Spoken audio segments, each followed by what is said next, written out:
আপনাদের কাছে জানতে চাচ্ছি, ভোটের দিনে হরতাল, সেই জায়গাটাকে আপনারা কিভাবে আইডেন্টিফাই করছেন? ভোটারদের অংশগ্রহণটা নিয়ে ওনারা কি কোনো জানতে চাচ্ছেন কিনা, যে ভোটার, আপনারা তো এবার মনে করছেন যে ভোটারদের অংশগ্রহণটাই একটা ভোটের সুষ্ঠু ভোটের একটা প্রভাব, তারা জানতে চেয়েছে যে The elections in Bangladesh, and we have been very consistently saying that. বাংলাদেশের নির্বাচন নিয়ে নিজেদের অবস্থান জানিয়েছে ভারত। বৃহস্পতিবার পররাষ্ট্র মন্ত্রণালয়ের সাপ্তাহিক ব্রিফিংয়ে ভারতীয় মুখপাত্র রণবীর জয়সওয়াল সবশেষ কর্মসূচি অনুযায়ী ভোটের আগের দিন ও ভোটের দিন হরতালের ডাক দিয়েছে দলটি। এমন পরিস্থিতিতে ভোটের ৪৮ ঘন্টা আগেই বাংলাদেশের নির্বাচন পরিস্থিতির মধ্যে সতর্ক বার্তা প্রকাশ করল যুক্তরাষ্ট্র। আসসালামু আলাইকুম, আমি আপনাদের কাছে দেখাবো বাংলাদেশের নির্বাচনের পরিস্থিতির মধ্যে সতর্ক বার্তা প্রকাশ করলেন যুক্তরাষ্ট্র, যা জানলে আপনারা অবাক হয়ে যাবেন। আর এইদিকে বাংলাদেশের নির্বাচন নিয়ে নিজেদের অবস্থান জানালেন ভারত। তো আজকের ভিডিওগুলো অত্যন্ত গুরুত্বপূর্ণ। আমি আশা করবো যে আপনারা এই সকল ভিডিওটি দেখবেন, আর এই সকল ভিডিওটি দেখলেই বিস্তারিত জানতে পারবেন। আর এই ভিডিওগুলো দেখানোর আগে আপনাদের কাছে আমার ছোট্ট একটি রিকোয়েস্ট, আপনারা যদি আমার চ্যানেলে নতুন হয়ে থাকেন তাহলে নিত্য নতুন আপডেট নিউজ সবার আগে পেতে আমার এই চ্যানেলটি সাবস্ক্রাইব করে আমার সাথেই থাকুন। আর এখন চলুন কথা না বাড়িয়ে আমরা এক এক করে ভিডিওগুলো দেখে আসি। দ্বাদশ জাতীয় সংসদ নির্বাচনের ভোট রোববার। এরই মধ্যে শেষ হয়েছে নির্বাচনী প্রচারণা। ভোট গ্রহণের সব প্রস্তুতি নিয়ে ফেলেছে নির্বাচন কমিশনও। তবে নির্বাচন বয়কটের ঘোষণা দিয়ে সরকার পতনের এক দফা দাবিতে অনড় বিএনপি। সবশেষ কর্মসূচি অনুযায়ী ভোটের আগের দিন ও ভোটের দিন হরতালের ডাক দিয়েছে দলটি। এমন পরিস্থিতিতে ভোটের ৪৮ ঘন্টা আগেই বাংলাদেশের নির্বাচন পরিস্থিতির মধ্যে সতর্ক বার্তা প্রকাশ করল যুক্তরাষ্ট্র। বৃহস্পতিবার ঢাকায় মার্কিন দূতাবাস এই সতর্ক বার্তা দেয়। নিজেদের ওয়েবসাইটে প্রকাশিত এই বার্তায় নির্বাচনকে কেন্দ্র করে বাংলাদেশে অবস্থান করা মার্কিন নাগরিকদের চলাফেরায় সতর্ক করা হয়েছে। UCSI ইউনিভার্সিটি বাংলাদেশ ব্রাঞ্চ ক্যাম্পাসে ব্যাচেলার্স ও মাস্টার্স প্রোগ্রামে ভর্তি চলছে। বিস্তারিত জানতে ভিজিট করুন। নির্বাচন নিয়ে সহিংসতার আশঙ্কা থাকায় এই সতর্ক বার্তা দেওয়া হয় বলে জানা গেছে। এছাড়া নির্বাচনের দিন ঢাকায় মার্কিন দূতাবাস বন্ধ থাকবে বলেও উল্লেখ করা হয়েছে ওয়েবসাইটে। দূতাবাসের ওয়েবসাইটে বলা হয়, ৭ জানুয়ারি বাংলাদেশের পার্লামেন্ট নির্বাচন অনুষ্ঠিত হবে। ওই দিন দূতাবাসের সব ধরনের পরিষেবা বন্ধ থাকবে। নির্বাচনকে কেন্দ্র করে যুক্তরাষ্ট্রের নাগরিকদের সতর্কতা অবলম্বন করতে হবে। নির্বাচনকে শান্তিপূর্ণ করার ইচ্ছা থাকলেও যে কোনো সময় তা দ্বন্দ্ব ও সংঘাতে রূপ নিতে পারে, যা নির্বাচনের আগে, ভোটের দিন বা পরের দিন অথবা পরবর্তী সপ্তাহগুলোতে সামান্য বা কোনো ধরনের পূর্বাভাস ছাড়াই ঘটে যেতে পারে। দূতাবাস আরও জানায়, মার্কিন নাগরিকদের যে কোনো বড় সমাবেশের আশেপাশে সতর্কতা অবলম্বন করা উচিত। ব্যক্তিগত নিরাপত্তা পরিকল্পনা পর্যালোচনা করতে হবে।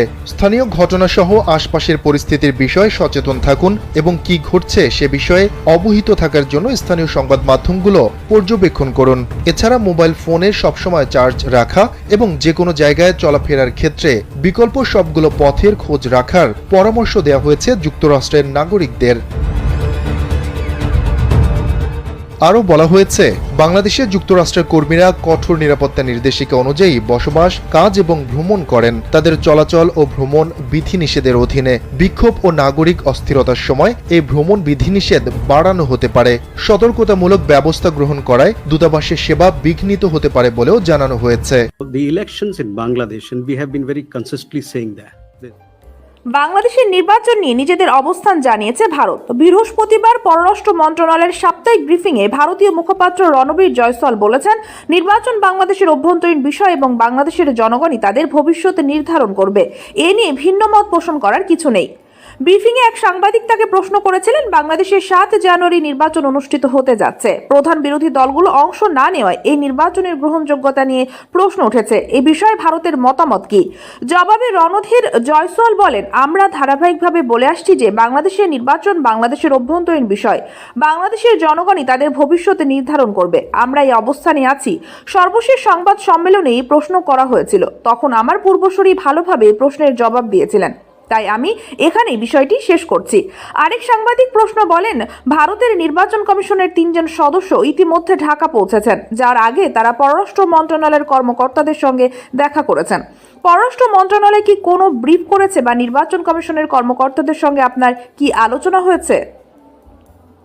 জবাবে জয়সওয়াল বলেন এ বিষয়ে তিনি অবগত নন। ভারতের নির্বাচন কমিশন থেকে কিছু জানানো হয়নি। এখানে কি কথা হয়েছে সেই বিষয়ে তিনি অবগত নন। সর্বশেষ বিএনপি কর্তৃক ভারতের প্রত্যক্ষ পরোক্ষ মদদের অভিযোগ প্রসঙ্গে জিজ্ঞাসা করা হলে তিনি বলেন এ নিয়ে আমাদের কোনো মন্তব্য নেই। আমরা বিশেষ কোনো রাজনৈতিক দল বা মতের পক্ষপাতী নই। আমরা সামগ্রিকভাবে বাংলাদেশের জনগণের পক্ষে। তাছাড়া ভারত ও বাংলাদেশের সম্পর্কে এই মুহূর্তে সবচেয়ে উল্লেখযোগ্য সময় পার করছে বলেও মন্তব্য করেন তিনি।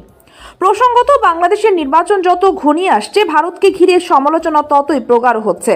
যদিও বাংলাদেশের প্রধান বিরোধী দল ভারতকে বাংলাদেশের গণতন্ত্র হত্যার মূল কুশীলব বলে অভিহিত করেছে এবং একই সাথে অসম কূটনৈতিক সম্পর্কের জন্য সরকারের কট্টর সমালোচনা করেছেন, তারপরেও এ নিয়ে ভারতের মুখপাত্রের বিশেষ কোনো মন্তব্য পাওয়া যায়নি।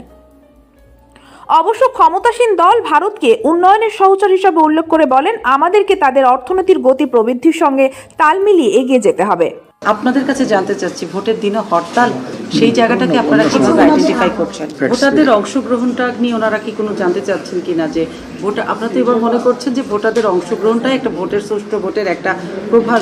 তারা জানতে চেয়েছে যে ভোটারদের অংশগ্রহণ নিয়ে আমরা কোনো চ্যালেঞ্জ দেখি কিনা। কমনওয়েলথের আমরা 6 সদস্যের একটা টিমের সাথে নির্বাচন commissioner brigadier general Mohammad Ahsan Habib Khan ওনার নেতৃত্বে আমরা বসেছিলাম। এটা মূলত তাদের কিছু বিষয় জানার ছিল, সেই বিষয়গুলো তারা আমাদের কাছে প্রশ্ন করে তারা জেনেছে। এইটাই হলো মূলত বিষয় ছিল, স্পেশালি কোনো বিষয় না। তারা আমার ইলেকশন প্রসেস কীভাবে করছি, আমরা কোনো চ্যালেঞ্জ দেখছি কিনা, এই সকল বিষয় নিয়ে মূলত জানতে চেয়েছে। এই বিষয়গুলো আমরা তাদের বলেছি। ভোটারদের অংশগ্রহণটা নিয়ে ওনারা কি কোনো জানতে চাচ্ছেন কিনা যে ভোটার, আপনারা তো এবার মনে করছেন যে ভোটারদের অংশগ্রহণটাই একটা ভোটের সুষ্ঠু ভোটের একটা প্রভাব। তারা জানতে চেয়েছে যে ভোটারদের অংশগ্রহণ নিয়ে আমরা কোনো চ্যালেঞ্জ দেখি কিনা। তা আমরা বলেছি যে আমরা আইন শৃঙ্খলা পরিস্থিতি স্বাভাবিক রাখার জন্য আমাদের সেনাবাহিনী থেকে শুরু করে বিজিবি, পুলিশ তাদের মোতায়েন হয়েছে, তাদের টহল আছে, স্ট্রাইকিং ফোর্স তাদের টহল শুরু করেছে এবং ভোটারদের মনে যাতে কোনো ভীতি না থাকে সেই বিষয়গুলো ইলেকশন কমিশন নিশ্চিত করার জন্য তারা ব্যবস্থা গ্রহণ করেছে। দেখুন, ভোটের আগে পরেও কিন্তু ভোট বিরোধী পক্ষরা হরতালে ডাক দিয়েছে, তো সেইখানে নিয়ে আপনাদের কোনো শঙ্কা আছে কিনা, আর এই শঙ্কার কথা আবার আপনারা বলেছেন কিনা? তাদেরকে তারা যা জানতে চেয়েছে তার বাইরে আমরা কিছু বলি নাই। কিন্তু আপনাদের মনে কোনো শঙ্কা আছে না কেন? ভোটের সময় তো প্রথম একটা হরতাল হচ্ছে না, এটা তো এই প্রসঙ্গ আসেনি কেন? এটা আমাদের স্পেসিফিক্যালি তারা কিছু বিষয় জানতে চেয়েছে, সেই বিষয়গুলো আমরা বলেছি। আমরা ওনাদের জানার কথা জানতে চাচ্ছি না, আপনাদের কাছে জানতে চাচ্ছি, ভোটের দিনে হরতাল, সেই জায়গাটাকে আপনারা কিভাবে আইডেন্টিফাই করছেন? এই বিষয়গুলো এখন এই ব্রিফিং এর অংশ না। ওনাদের নিরাপত্তা নিয়ে ওনারা কোনো আশঙ্কা করছে না, কারণ তারা কিন্তু তাদের যে নিরাপত্তা দেওয়া হচ্ছে তা নিয়ে তারা কিন্তু স্যাটিসফাইড। আপনাদের টোটাল ভোট কি তারা আশ্বস্ত হয়েছেন? হ্যাঁ, আমাদের কথায় তারা আশ্বস্ত হয়েছেন। তাদের ডিসস্যাটিসফ্যাকশনের কিছু আমরা দেখি নাই। তারা যা জানতে চেয়েছেন তারা সবই আমরা আশ্বস্ত করতে পেরেছি। টোটাল ভোট আয়োজনে কি ওনারা সন্তুষ্ট? আমাদের আয়োজনে তারা সন্তুষ্ট। Thank you. আমি আশা করছি যে আপনারা সম্পূর্ণ ভিডিওটি দেখেছেন। তা আপনাদের যদি বিষয়টি নিয়ে কোনো মতামত থাকে আমাকে অবশ্যই কমেন্টে জানাবেন। আর আপনারা যদি আমার চ্যানেলে নতুন হয়ে থাকেন তাহলে আমার এই চ্যানেলটি সাবস্ক্রাইব করে আমার সাথেই থাকুন। তো দেখা হচ্ছে পরবর্তী ভিডিওতে। সেই পর্যন্ত সবাই ভালো থাকবেন, সুস্থ থাকবেন। আল্লাহ হাফেজ।